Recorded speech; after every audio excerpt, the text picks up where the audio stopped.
បាទសួស្តីអ្នកគ្រូសុគាហ្នឹងហើយថ្ងៃមុនដោយសារអ្នកគ្រូសួរឲ្យខ្ញុំទូរស័ព្ទខ្ញុំជាប់ភាសាខ្មែរហើយជាប់នឹងជាប់ដោយសារខ្ញុំអឺដាក់ជា block ទៅដាក់ជា block ទៅលើហ្នឹងគ្រាន់តែជាងទូរស័ព្ទដោះរួចផង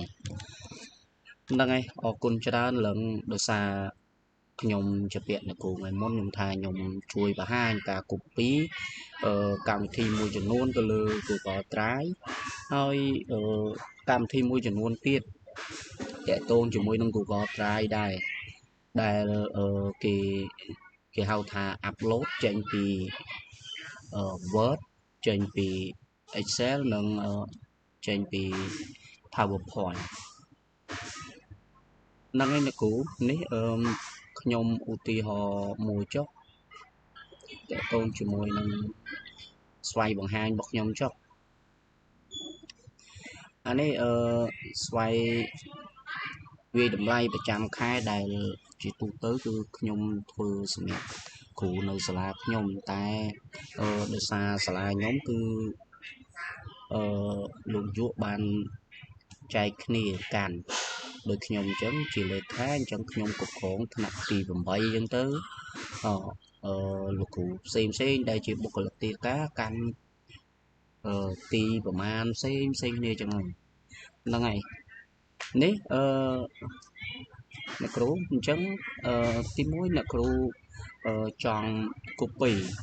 អ្នកគ្រូចង់ copy វាមានពីស្ថានភាពអ្នកគ្រូអាចចូលពាក្យថា file អ្នកគ្រូយកពាក្យ make a copy នេះអ្នកគ្រូពេលដែលអ្នកគ្រូចុចហើយវាឲ្យវាសួរថាតើអ្នកគ្រូចង់ដាក់ឈ្មោះអីឥឡូវខ្ញុំឧទាហរណ៍ថាខ្ញុំដាក់តែពាក្យថាស្វ័យបង្ហាញសុំទោសស្វ័យវាយតម្លៃមិនត្រូវស្វ័យវាយតម្លៃរបស់គ្រូបង្រៀនអូខេ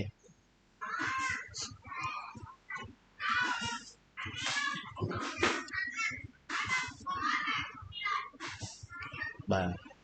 នេះអ្នកគ្រូនេះវាដើរមកអញ្ចឹងអ្នកគ្រូប៉ះពាល់លីងហ្នឹងគឺអ្នកគ្រូធ្វើមិនក៏បានដែរអញ្ចឹងវាអត់បញ្ហាទេលីងហ្នឹងគឺអ្នកគ្រូអាចយកទៅប្រើប្រាស់បានអ្វីដែលសំខាន់គឺតាក់ទងជាមួយនឹងខ្ញុំឧទាហរណ៍ថាអ្នកគ្រូចង់ share link នេះទៅកាន់លោកយុឬក៏លោកយុរងវិញអ្នកគ្រូអាចប្រើតាមរបៀប share នេះក៏បានអ្នកគ្រូអាចប្រើជាលក្ខណៈតំណ link ជាក៏បានដូចគ្នាណាគ្រូអញ្ចឹងយកពាក្យ share បាទអញ្ចឹងពេលដែល share ហ្នឹងសំខាន់ជាងគេអ្នកគ្រូត្រូវស្គាល់ Gmail របស់គាត់អញ្ចឹងបើសិនជាករណីថាអ្នកគ្រូអត់ស្គាល់ mail របស់គាត់ទេអញ្ចឹងអ្នកគ្រូមិនបាច់ធ្វើតាមនឹងក៏បានដែរយើងអាចប្រើតាមលក្ខណៈជា link បានដូចគ្នាអញ្ចឹងនេះអ្នកគ្រូតាក់ទងជាមួយនេះកន្លែងថា get line នេះអ្នកគ្រូឆែកចូលមើលឬក៏លោកគ្រូសូមទោសបញ្យល់ដល់អ្នកគ្រូអត់លោកគ្រូហ្នឹងហើយកន្លែងនេះកន្លែង get line ហ្នឹងយើងកុំយកពាក្យថា restrict ព្រោះកាលណាយើងយកអាហ្នឹងបានន័យថាយើងគ្រាន់តែបោះទៅគេបាន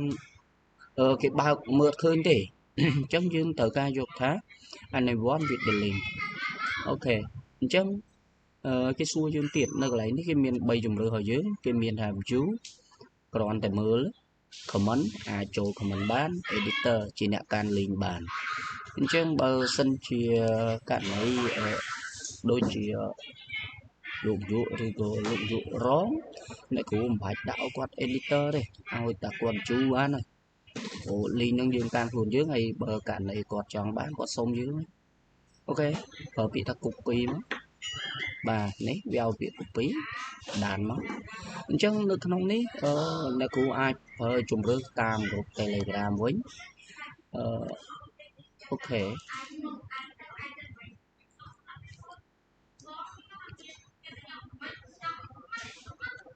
ស្ប៉ាយឺតដែរអូខេអ្នកគ្រូអញ្ចឹងខ្ញុំឧទាហរណ៍ថាដោយសារខ្ញុំមានក្រុមច្រើនអញ្ចឹងខ្ញុំដាក់link ខ្លួនឯងបានណា của nhóm miền linh toàn luôn mới tiết này cũng chứ dương pha máu và pha máu hay này xoay bằng hai rồi bọc rùm liền này nền này là cũng chứ dương chùn trong xa đấy bây giờ đó một cô mẹ tiết cứ con còn là bạc lính cứ ok nâng cả này mùi tiết trong bằng hai mẹ cứu thì đã khả năng tha tá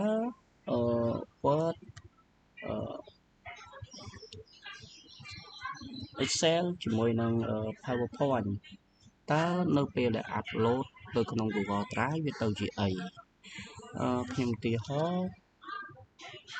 បាទខ្ញុំបង្កើត folder មួយសិន folder ថ្មីចុះខ្ញុំដាក់ថា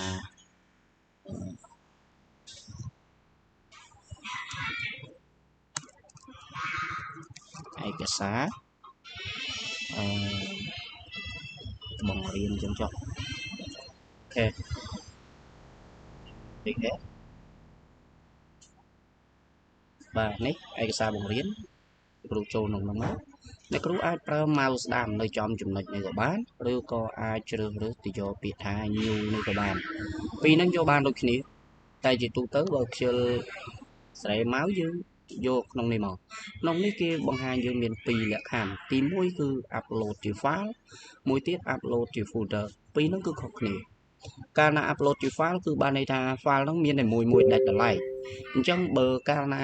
upload ជា folder បានន័យថាជាកញ្ចប់អញ្ចឹងខ្ញុំឧទាហរណ៍មួយសិន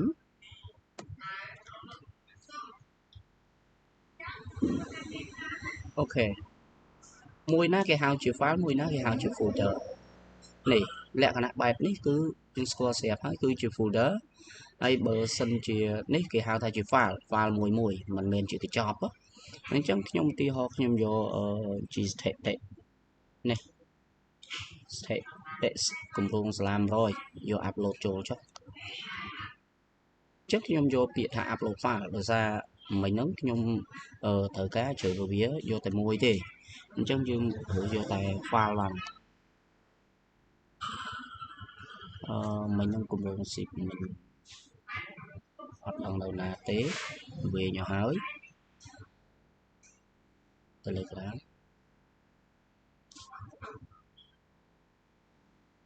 ឥឡូវខ្ញុំឧទាហរណ៍ខ្លីៗមិនបាច់ថាកិច្ចការហ្នឹងក៏បានដែរកិច្ចការផ្សេងចុះនេះប្រតិបត្តិទុកអីចឹងចុះបាទនេះអញ្ចឹងនេះពេញហើយពេលដែលពេញហើយលោកគ្រូអាចបើកមើលបានថាតើកិច្ចការនេះវាចេញជាទម្រង់អីនេះនៅក្នុងនេះក៏គេបញ្ជាក់ដែរ Google Doc បាទជា Google Doc អញ្ចឹងបានន័យថា Google Doc ពេលដែលយើង save ពី Google Doc វិញគឺយើង save ទទួលបានជា file Word អញ្ចឹងអូខេទី1សូមបន្តទៅកិច្ចការមួយទៀតខ្ញុំឧទាហរណ៍ខ្ញុំ upload ជា folder អញ្ចឹងបើខ្ញុំ upload ជា folder ខ្ញុំឧទាហរណ៍ខ្ញុំយក folder ណាដែលមានកិច្ចការតិចស្វែងវាតម្លៃនេះបែបច្រើន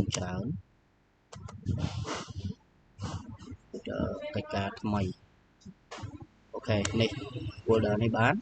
ចឹងខ្ញុំ upload យកពាក្យថា upload នេះយក upload មួយទៀតមកអញ្ចឹងរងចាំមួយផ្លែតថាវាមានពីរកិច្ចការនៅក្នុងនោះនេះអូខេពេញហើយអញ្ចឹងយើងចូលនៅក្នុងកិច្ចការថ្មីថាតើមានអីខ្លះនៅក្នុងកិច្ចការថ្មីគឺមាន file PDF មួយនិង file Word មួយអូខេអញ្ចឹងបើសិនជាលោកគ្រូអ្នកគ្រូមានចម្ងល់អីលោកគ្រូអ្នកគ្រូអាចសាកសួរព័ត៌មានជាបន្តបន្ទាប់ដល់ខ្ញុំបានហើយអ្វីដែលខ្ញុំចេះគឺខ្ញុំចែកម្លែកជូនទាំងអស់គ្នាបាទអញ្ចឹងហ្នឹងហើយជាចុងក្រោយមានតែអរគុណហើយសូមយកកិច្ចការនេះយកអនុវត្តលេងសិនទៅហើយដោយសារទូរស័ព្ទដៃរបស់ខ្ញុំវាជាប់ភាសាខ្មែរខ្ញុំដាក់ប្លុកវាមួយឡើងវាជាប់ប្លុកខ្មែរតែចឹងពិបាកធ្វើហ្នឹងហើយអរគុណច្រើនអរគុណជំរាបលា